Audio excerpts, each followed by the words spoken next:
So this person has worked at Salesforce as an onboarding director, Uber as a development vehicle operator, and is currently doing autonomous vehicle training at Cruise Automation.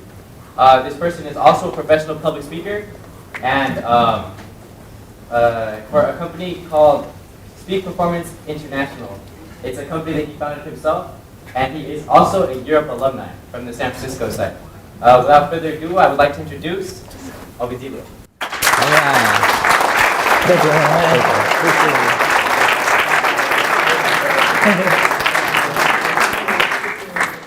I've been speaking for about 3 years, and Gerardo's the only person who said my name right. Can you believe that? Everyone always says my name wrong, so I always introduce myself by saying, "Hi, my name is Ovi," like Obi-Wan Kenobi. That's the way to do it, you know. Or sometimes I say, "My name is Ovi." That's how we rock and roll. But I've got some stuff that I will be sharing with you here. So this is the magic box, all right? So keep an eye on the magic box. It's so magic it might fly. I'm just kidding. I put a lot of stuff in it so it doesn't fly. Do me a big favor and please stand up. Stand up. Just stand up. This activity will take about 33 and a half minutes. Someone was like, whoa.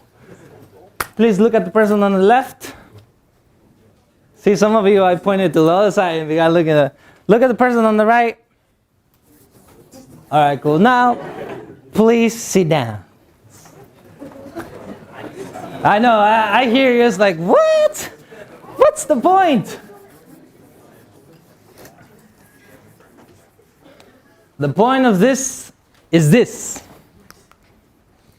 Did you look at their body language a little bit?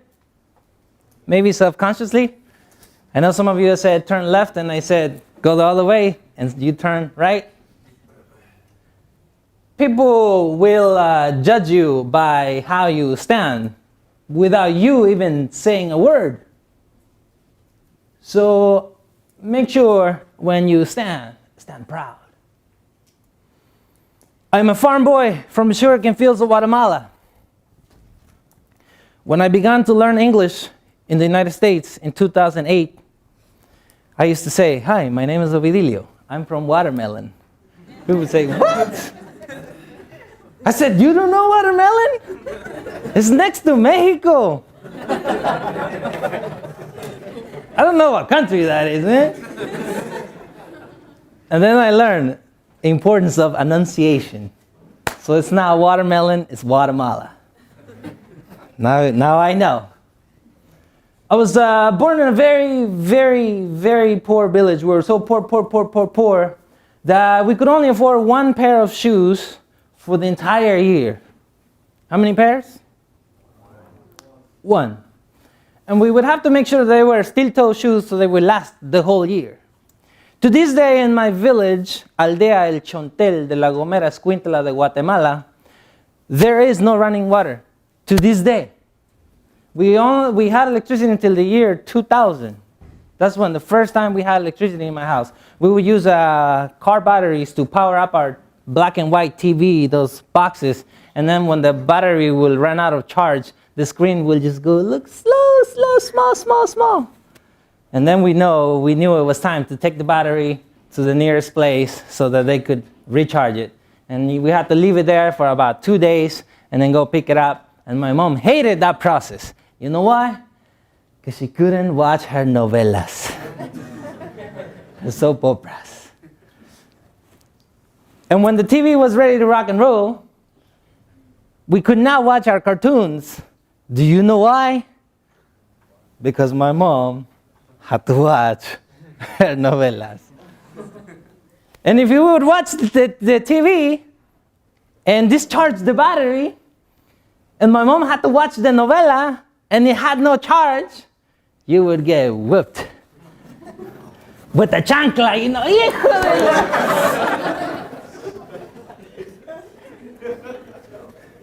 I'm a farm boy from the sugarcane fields of Guatemala who, at 6 months old, got his father taken away because someone killed him.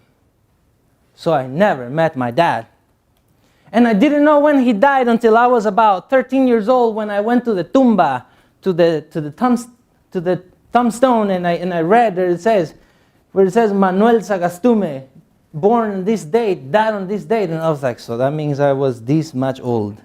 Because I never heard anything about him because my mom never talked about him.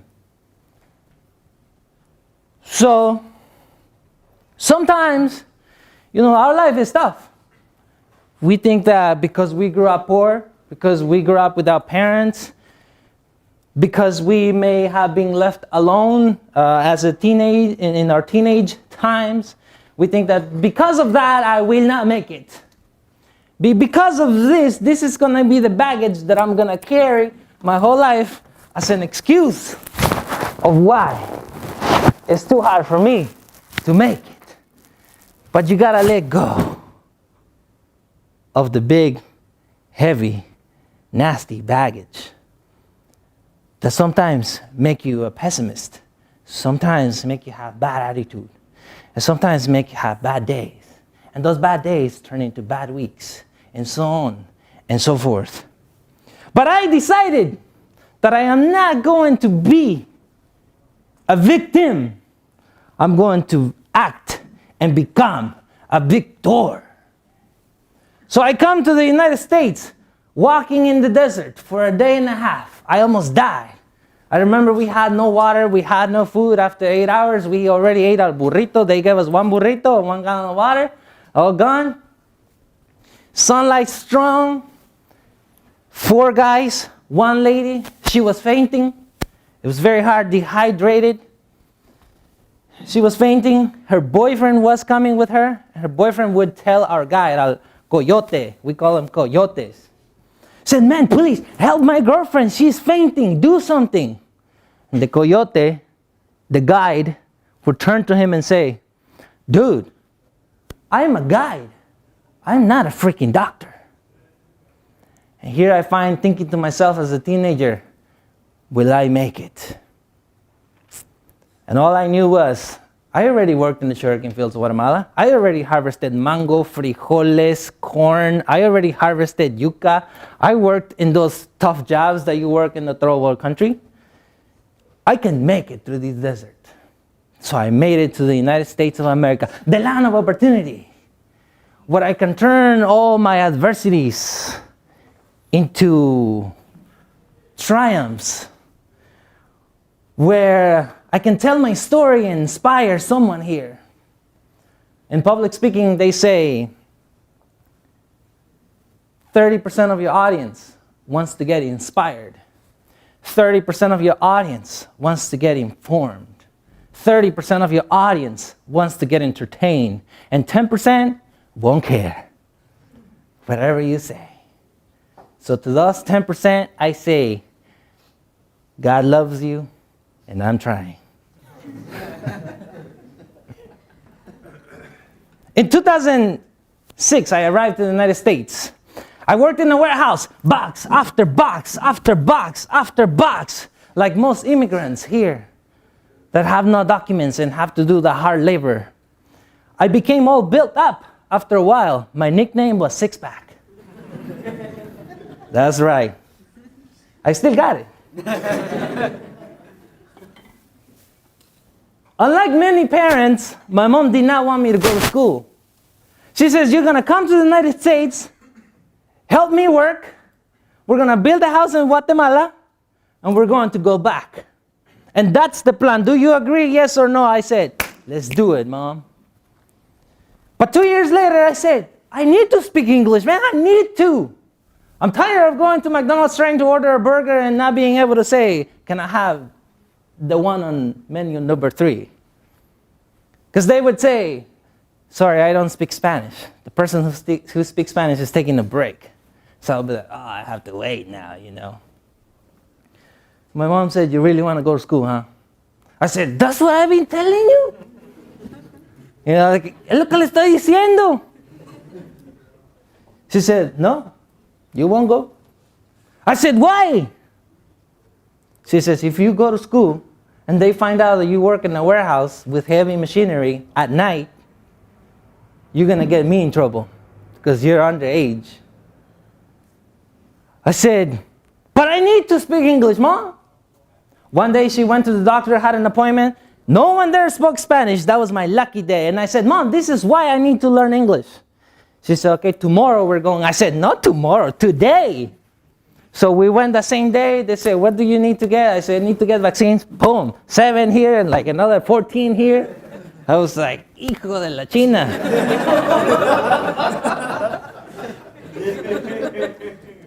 The same day I had to go work at the warehouse, bags after bags. I said, I got, noodle arms like this. Can't do it. Finally, enrolled, Tennyson High School, March 2008, begin to learn English. Hi, my name is Ovidio. I'm from Watermelon. What? Then I said, what's the best way? What's the fastest way to learn English? One of my friends said, look, Ovidio, I learn English quickly in the United States. If you want to learn English fast, you got to get a girlfriend who speaks English. So I said, what if I want to learn twice as fast?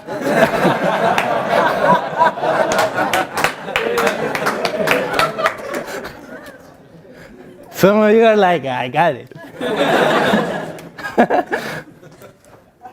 He says, yep, you have to stop watching Univision.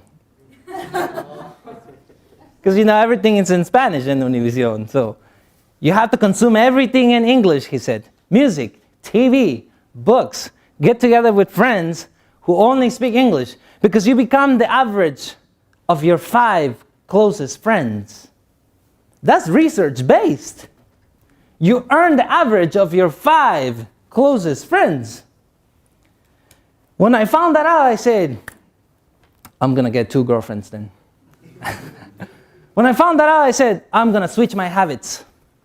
Began to learn English, and I was able to say things, and I was able to speak things. I was able to say, hi, my name is Ovidio. I'm from Guatemala. I would like to get a job. Where do I get an application to get a job? They said, sorry, you don't have a social security number. You're undocumented. You're illegal. I said, okay then, I'm going to construction. Let's do this. Work in construction for a little while. I hated that job. I hated it. I've done tough jobs, but I hated that one. That was not for me. I kept looking for an opportunity. 2014, I get my DACA, Deferred Action for Early Childhood Arrivals. Allows you to get work permit so you can legally work and travel within the U.S., but you cannot travel outside, otherwise you're not let back in, unless you have a special permission from immigration. So my mom gets sick in 2015, very, very sick. And I said, when my grandma got sick in 2009, she passed away 2 months later. I gotta go see my mom. I asked immigration permission, I need to go see my mom, she's sick. Immigration says, granted permission to travel out, not guaranteed to be allowed back in. I said, I'm taking the risk. Sometimes you gotta take the risk. When the desire is big enough, you gotta take the risk. When the dream is big enough, you gotta take the risk. You gotta let go of some things that we're holding on. I remember a guy telling a story about an eagle, strong eagle, flying around the ocean. Above the ocean. The strong eagle flying above the ocean sees the fish, big fish, and says, I'm gonna catch this fish. Catches the fish, puts on the claws, and when the eagle puts on the claws, it never lets go. And the fish is too big. And the eagle is trying to drag it, but the eagle never, ever gives up. So what ends up happening is, the fish is so big, the eagle ends up drowning. So I said, what do I have to let go of so that I can achieve higher things, so that I can do other things? I know some of you may have some friends that may think of you like, man, you dressed up this nice for what? What is this year program all about? What is it that they give you some money every month? Because every time I would get my check, I was like, I got my check. And then during the internship, I was like, the check is bigger. Check is bigger. And now the check is even bigger. I have here $100. I just printed it. I'm just kidding, all right? If I were to give you this $100 right now, would you take it? If so, say aye. Aye. Yeah, I would take it too. If you can hear my accent, say aye. Aye. I can hear it too. But I want to let you know, and if you have an accent, know this too, that I speak with an accent, but I don't think with an accent. The winning side of this is that a lot of ladies think it's sexy. Take a look at this $100, and I'm gonna crush it. Which one of you still want it? Okay, they will definitely know you're ambitious. That's good, that's good. Take a look at this $100 bill, and I'm gonna throw it to the ground where everyone has been there, and I'm gonna step on it a little bit, and a little bit more, and a little bit more, and a little bit more. And who still wants it? Who would be willing to come pick it up? A lot of people, right? Now, let me ask you this. Why do you still want it? A piece of paper with a few numbers written on, with Mr. Benjamin Franklin there. It still has value, right?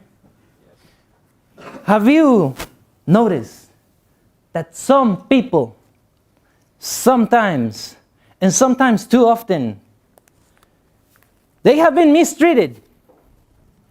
They have been thrown to the ground morally, mentally, verbally. They have been destroyed by those very people who sometimes they love the most. And they think they lost their what?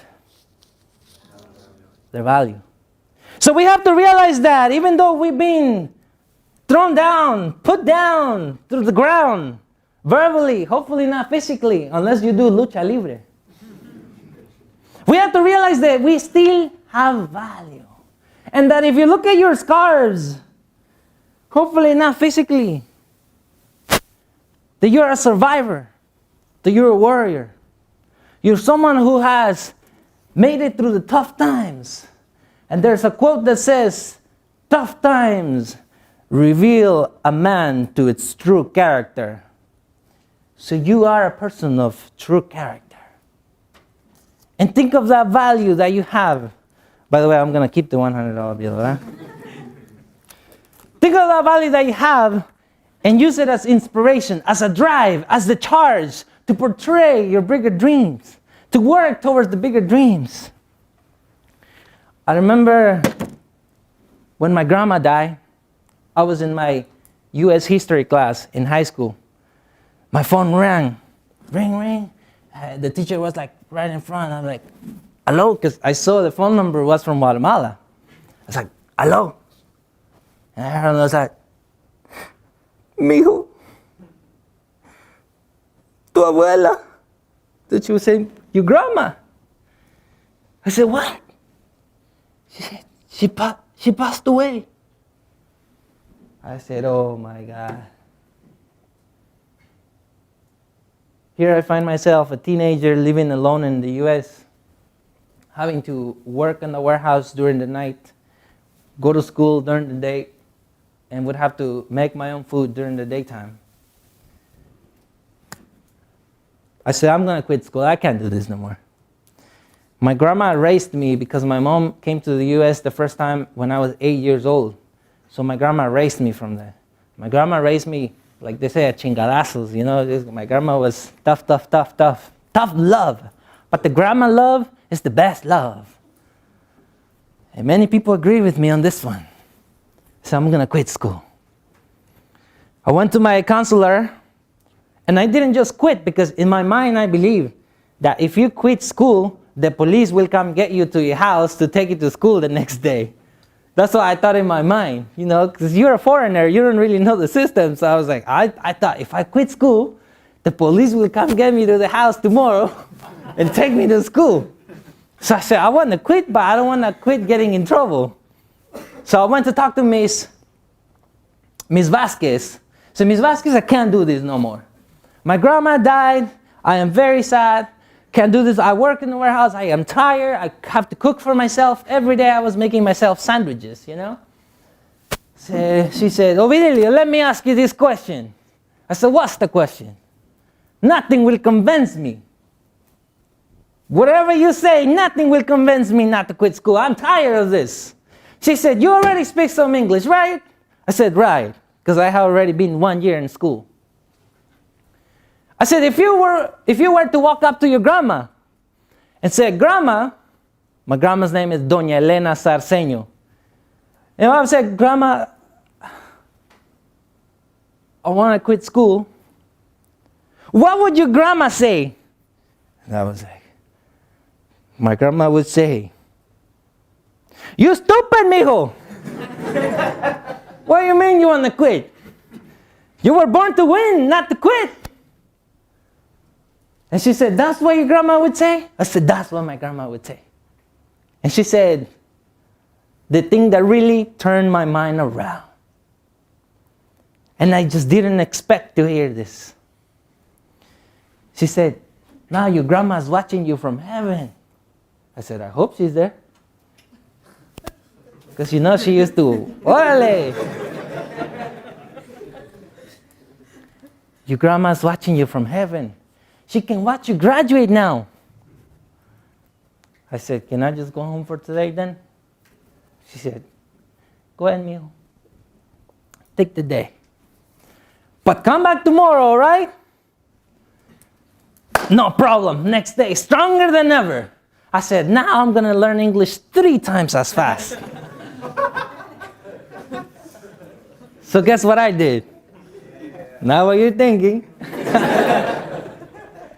I started practicing English in school, at work. I would listen to radio, everything in English, everything in English. Even at Mexican restaurants, I would say, hi, can I please get a burrito? I would say, I watched the nopal in your face. What do you mean speaking English? Guys, like you, I was very fortunate to have found out about Year Up. I said, what is this Europe thing? You know? No, it's Year Up. I said, it sounds like Europe to me. You mean they give you some money every month and they give you free college credits? What is this? Is this really, really real? I said, yes. Okay, let's do it. Did not doubt it anymore. I signed up, PM class. I learned that I could dress up because you can dress to impress. You can dress for access. And you can dress so you feel great. Feels that personal confidence, the self-esteem. I learned the core values. I learned that I'm really bad at IT. I'm really bad at coding. I'm just really bad at all the numbers. Excel, oh my God. Have you ever seen the Matrix film? I felt like I was taking bullets, like boom, boom, boom, boom. What do you mean VLOOKUPs? Forget it.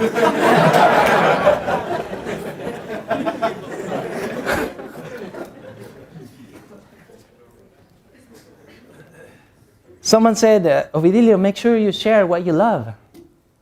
I said, there's one thing I know I love for sure. I said, what is it? I love public speaking. I love it. And I said, I wonder why we don't have Toastmasters here. And I talked to one of the instructors and we started the Toastmasters Club for the first time in the Year Up Bay Area. And then they put me into the PM class because everything else I would fail. I would just totally fail. I knew I would not make it. And they knew it too. That's the bad part. You go through the modules, go through the test, and you partner up with your buddies. And sometimes there's someone who you don't really talk much, but their strength is your biggest growth area. So you still have to partner up with that person. You have to learn those interpersonal skills and how to make things work out for you. I get the opportunity to go to Salesforce. Onboarding coordinator, global boot camps every 2 weeks, and I will meet people from all over the world. And they would be like, man, you look very sharp. I said, I know. I have worked as a computer technician for Apple. as a robot technician for Tesla. I have worked at Salesforce during my internship. I have worked on self-driving cars for Uber. I hated when I worked at Uber. Not because of my job, but because when I would tell people I work at Uber, guess what they thought I did? That's right. That's right. I was like, I don't even have a car, man. I can't do that one. Now I work on self-driving cars at Cruise Automation, and it's wonderful. Europe transformed my life. And there's so many things that are waiting for you after you graduate that you may not be aware of that are just great. Graduation is a remarkable experience. The mentorship, almost unmatchable. The day of my graduation, my mentor took me out shopping. He spent like $1,000 on buying me clothing. I said, Mitch, I don't need this much, you know? He said, it's okay, we have a credit card. If it's yours, I'm all good. As a farm boy from the sugarcane fields of Guatemala, I thought that because I grew up without a father, I thought that because I grew up in a very, very poor village, I thought that because I came to the U.S. as undocumented, I thought because one day I was driving from work at 3 a.m., so I was coming home, the police pulled me over because I was driving really, really fast. I felt like I was fast and furious. You know, I was driving fast and the police got furious. So he pulled me over and said, young man, can I see your driver's license? And I said, I don't have one, officer, because I was undocumented. He says, I'm going to have to take your car. Here you find myself at 3 a.m. taking out my backpack from the car, taking out my books from the car on the side of the road, and watch my car get hooked on the toad and just watch it get towed away. And I had to go to school the next day at 7 a.m. So I called my friend, hey, Luis, me paró la policía. Huh? Police pulled me over. He said, why are you driving so fast, man? I said, I'm trying to go to sleep.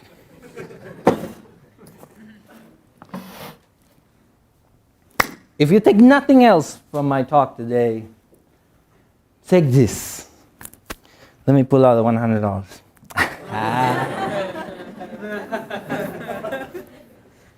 Even if you've been through tough times,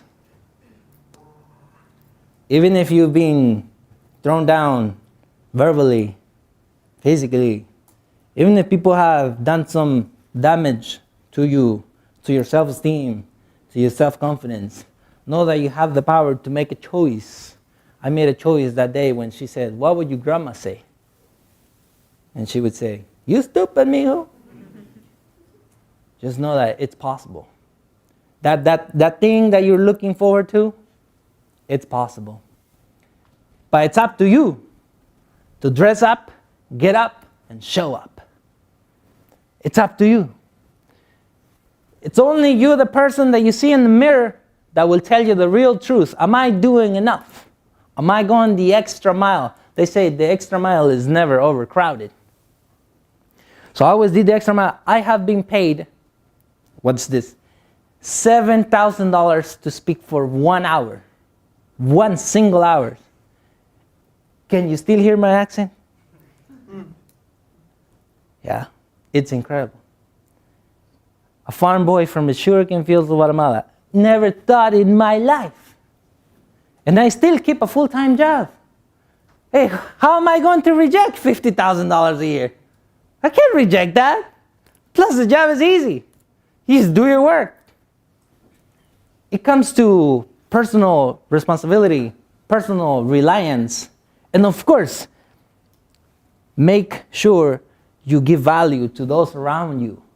Because my philosophy is easy. I want to make my friends successful so I can have successful friends. But I gotta make them successful first.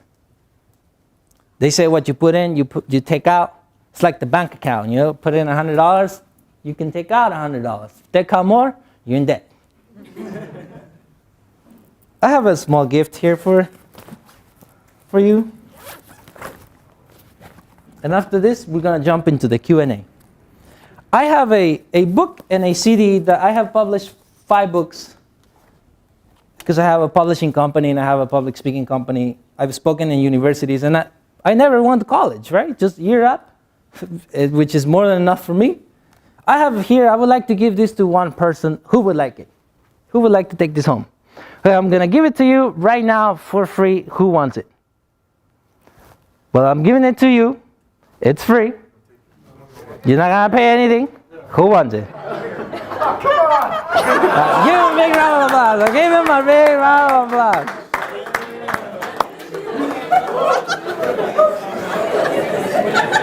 You're the man.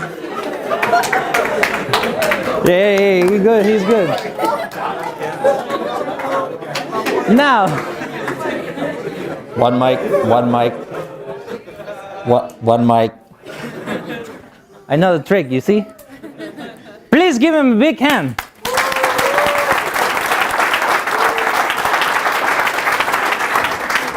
What's your name?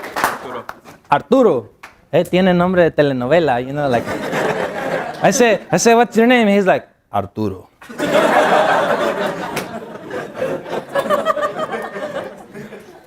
I can feel that one. It is up to you. And no matter how bad you want it, nothing will happen. Like Albert Einstein says, nothing happens until you move. You gotta get up, dress up, show up. Thank you, guys.